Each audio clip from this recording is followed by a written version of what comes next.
এক গ্রামে গরিব এক হাদু মিয়া ছিল। হাদু মিয়া একদিন নদীর পাড়ে বসে বসে তার মনের কথাগুলো বলতে থাকে আর আফসোস করতে থাকে। হাইরে, আমার দুঃখ শোনার মতো কি কেউ নেই? আমাকে কি কেউ কোনো খাবার দিতে পারো? আমি খুবই ক্ষুধার্ত। আমার কথা শোনার মতো কি কেউ নেই? হাইরে পোড়া কপাল, হাইরে কি দুনিয়ায় আসলাম। পাশেই ওই ডোবা থেকে একটা ব্যাঙ ডাঙ্গায় উঠে ওই হাদু মিয়ার কথাগুলো শুনতে থাকে। ওই ব্যাঙটি সাধারণ কোনো ব্যাঙ ছিল না, সে ছিল মনের ইচ্ছা পূরণকারী ব্যাঙ।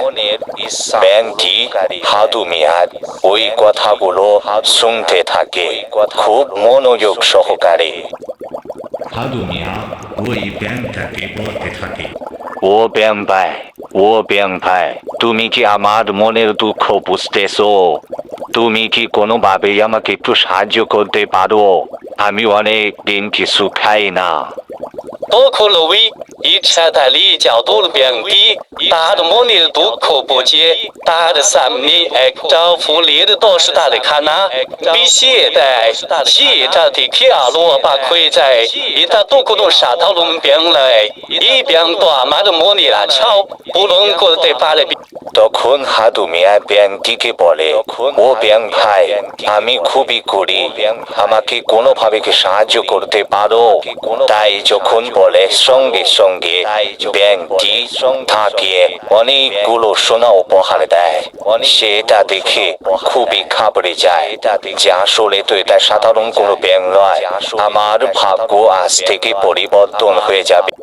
তখন সে খুশিতে আত্মহারা হয়ে যায়।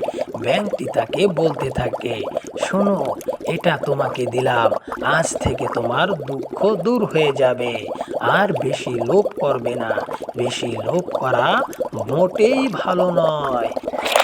ব্যাংকটি তাকে আরো বলতে থাকে, শোনো, তোমাকে যে মোহরগুলো দেওয়া হয়েছে এইগুলো বাজারে বিক্রয় করে তুমি আজ থেকে বড়লোক হয়ে যেতে পারবে।